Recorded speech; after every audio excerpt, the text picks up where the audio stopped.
అయోధ్య కేసును మధ్యవర్తిత్వం ద్వారా పరిష్కరించేందుకు సుప్రీంకోర్టు గ్రీన్ సిగ్నల్ ఇచ్చింది. ఇందుకోసం ముగ్గురు సభ్యులతో ప్యానెల్ను ఏర్పాటు చేయాలని నిర్ణయించింది. జస్టిస్ ఖలీఫుల్లా, శ్రీ రవిశంకర్, శ్రీరామ్ పంచుతో ప్యానెల్ను ఏర్పాటు చేయనుంది. మధ్యవర్తిత్వం ప్రక్రియను గోప్యంగా ఉంచాలని ఆదేశాలు జారీ చేసింది. ఈ ప్యానెల్ సభ్యులు 4 వారాల్లో నివేదికను, 8 వారాల్లో ప్రక్రియను పూర్తి చేయాలని సూచించింది. అయితే అయోధ్య వ్యవహారంలో మధ్యవర్తిత్వాన్ని హిందూ మహాసభ వ్యతిరేకిస్తుంటే ముస్లిం వర్గాలు సుముఖత వ్యక్తం చేస్తున్నాయి. हमको दिया था तो लेकिन जो माननीय सुप्रीम कोर्ट ने दिया है उसको हम बिल्कुल स्वीकार करते हैं।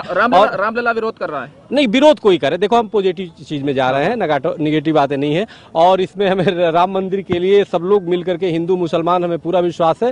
नहीं नहीं नहीं नहीं, नहीं मैं आप सपोर्ट कर रहा हूं। और उसमें सबसे बड़ी बात है कि श्री रविशंकर जी का नाम है, जो हम लोग काफी समय से मीडिएशन के प्रयास कर रहे थे।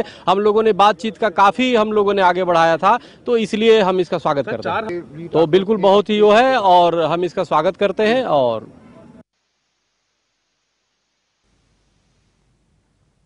దీనిపై పూర్తి సమాచారం ఢిల్లీ నుంచి మా ప్రతినిధి ప్రసాద్ అందిస్తారు. ప్రసాద్, చెప్పండి, అయోధ్య మధ్యవర్తిత్వ ప్రక్రియపై సుప్రీంకోర్టు ఏం చెప్పింది? దీనిపై డీటెయిల్స్ ఏంటి? సర్వోన్నత న్యాయస్థానం ఈ తీసుకున్నటువంటి నిర్ణయం అన్నది దశాబ్దాల ఈ అయోధ్య భూ వివాదం సంబంధించి ఒక పరిష్కారం లభిస్తున్న ఆశాభావం అందరిలో కూడా వ్యక్తం అవుతుంది.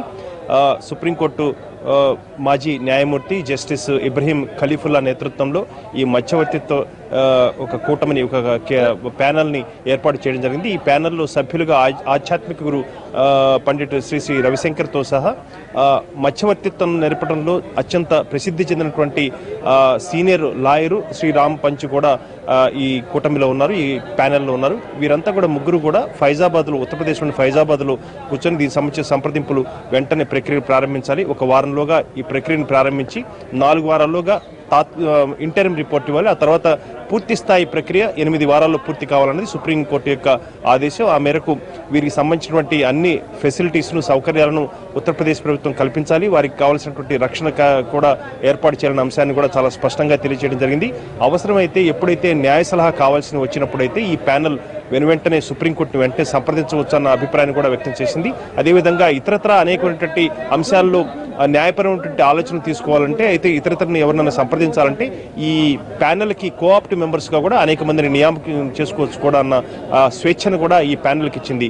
ఏమైనప్పటికీ కూడా ఈ దశాబ్దాల భూ వివాదానికి సంబంధించి అయోధ్య బాబ్రీ మసీద్ వివాదాస్పద కట్టడానికి సంబంధించినటువంటి పరిష్కారం కనుగొనే విషయంలో సుప్రీంకోర్టు తీసుకున్నటువంటి ఈ చర్యను అందరూ కూడా నిర్ణయాన్ని స్వాగతిస్తున్నారు. అదేవిధంగా దీనికి సంబంధించి పూర్తి స్థాయిలో ఎక్కడా కూడా ఎలాంటి సమాచారం కూడా బయటకు రాకుండా చాలా గోప్యంగా మొత్తం ప్రొసీడింగ్స్ని, మొత్తం సంప్రదింపుల ప్రక్రియను అంతా కూడా వీడియో రికార్డింగ్ చేయాలి, కెమెరాలో నిక్షిప్తం చేయాలన్న అంశాన్ని కూడా సుప్రీంకోర్టు చాలా స్పష్టంగా తెలియజేసింది.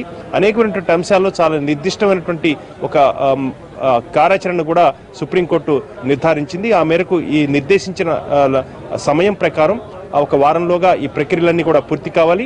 4 వారాల్లో తాత్కాలికమైనటువంటి నివేదికను కూడా సుప్రీంకోర్టుకు అందజేయాలి. 8 వారాల్లో మొత్తం ప్రక్రియ పూర్తి కావాలి. ఈ భూ వివాదానికి సంబంధించి అనేకమైనటువంటి మనసు, ఆలోచనలు, భావోద్వేగాలు, భావావేశాలకు సంబంధించినటువంటి ఈ అంశాన్ని మధ్యవర్తిత్వం ద్వారానే పరిష్కరించుకోవడానికి ఒక మంచి చక్కటి మార్గం అన్న అభిప్రాయాన్ని సుప్రీంకోర్టు దృష్టిలో పెట్టుకుని ఈ ప్రతిపాదన చేసింది. ఈ ప్రతిపాదనకు సంబంధించి గత 2 రోజులుగా అనేకమైనటువంటి అంశాలపై ఇటు హిందూ సంస్థలు, అదేవిధంగా సున్నీ వక్ఫ్ బోర్డు కూడా తమ వాదనలు వినిపించడం జరిగింది. అయితే హిందూ సంస్థలు ఈ మధ్యవర్తిత్వాన్ని వ్యతిరేకించాయి. ఒక నిర్మోహి అఖాడా తప్పితే మిగిలిన హిందూ సంస్థలన్నీ కూడా ఈ మధ్యవర్తిత్వాన్ని వ్యతిరేకించాయి. ఈ రకంగా మధ్యవర్తిత్వం ద్వారా జాప్యం జరుగుతుంది, ఈ జాప్యం వల్ల ఈ రామ మందిర నిర్మాణం మరింత ఆలస్యం అవుతుందన్న అభిప్రాయాన్ని వ్యక్తం చేసి, అయితే దీనికి సంబంధించి సుప్రీంకోర్టు చాలా నిర్దిష్టంగా ఒక స్పష్టమైనటువంటి ఒక సమయాన్ని కూడా నిర్దేశించడం జరిగింది. వారంలో పూర్తి కావాలి, వారంలో ప్రారంభం కావాలి, చర్చలు, సంప్రదింపులు, అదేవిధంగా గుట్టుగా జరపాలి. అదేవిధంగా ఈ 4 వారాల్లో తాత్కాలికంగా నివేదిక ఇవ్వాలి, 8 వారాల్లో మొత్తం ప్రక్రియ పూర్తి కావాలి. సున్నీ వక్ఫ్ బోర్డు వ్యక్తం చేసినటువంటి ఆందోళనలు కూడా ఈ సంప్రదింపులు ఎక్కడా కూడా మీడియాకి లీక్ కాకూడదు, ఇవన్నీ కూడా చాలా గోప్యంగా ఉండాలన్న అభిప్రాయాన్ని, ఆందోళన తన వాదనలో భాగంగా సుప్రీంకోర్టు రాజ్యాంగ ధర్మాసనానికి విన్నవించుకుంది. దాన్ని దృష్టిలో పెట్టుకుని ఎక్కడా కూడా దీనికి సంబంధించిన ఈ సంప్రదింపుల ప్రక్రియకి సంబంధించిన సమాచారం ఎక్కడ కూడా మీడియాకు లీక్ కాకుండా ఉండాలి, కెమెరాలో నిక్షిప్తం చేయాలి, వీడియో రికార్డింగ్ చేయాలి అన్న అంశంతో పాటు త్వరితగతిని కూడా పూర్తి చేయాలి, ఎక్కడ కూడా సమాచారం ఎవరికి కూడా ఇవ్వకుండా అన్న అభిప్రాయాన్ని కూడా సుప్రీంకోర్టు చాలా స్పష్టంగా తెలిసింది. కాబట్టి ఈ దశాబ్దాల భూ వివాదానికి ఒక స్పష్టమైనటువంటి ఒక ప్రతిపాదనలు ఒక సుప్రీంకోర్టు ముందుకు వచ్చే అవకాశం ఉంది.